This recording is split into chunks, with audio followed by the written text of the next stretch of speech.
In this Monday's Asia Rising segment, I visited Seattle, Washington in the Great Pacific Northwest to learn about Starbucks. The U.S. coffee company is percolating with plans to expand throughout Asia.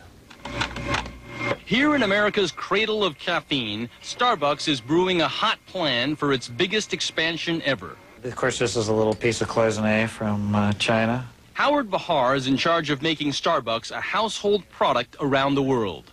You just have to look at one number. And that number is that 82% of all the coffee consumed in the world is consumed outside of North America. Seattle is America's capital of coffee, and Starbucks wants to become the global ruler. Modeling itself after Coca-Cola, Starbucks wants to brew its product into a global icon, especially in Asia.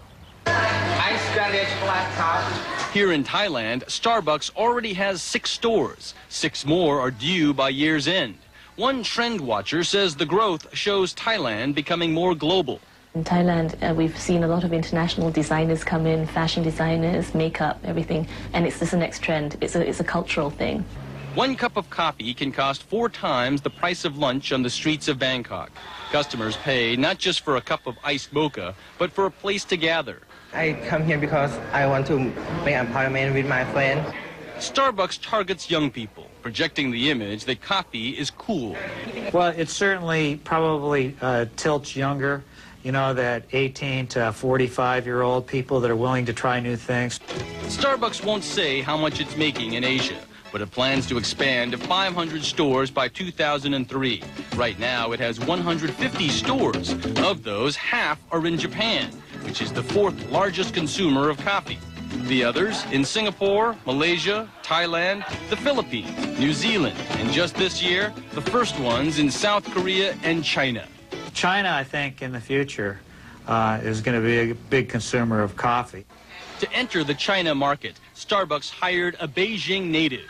He once worked for the Chinese Trade Ministry. Now he's a vice president at Starbucks. Starbucks' timing in Asia is fortunate. It is expanding only after the worst of the crisis was over. If it's bad now, we can hardly wait till it gets good, because our business has been great throughout Asia Pacific. But in the long run, some analysts question whether enough Asians will choose a cup of joe over a traditional cup of tea. And will profit margins be diluted if Starbucks lowers its prices to win new Asian customers? Clearly, I don't think they're going to be able to price the products in the same way over there that they do here. But Starbucks has loyal customers who get hooked. 10% in the U.S. come in twice a day. And with long lines of Asians ordering tall grandes, Starbucks says it's ready to turn Asia's recovery into a pot of gold.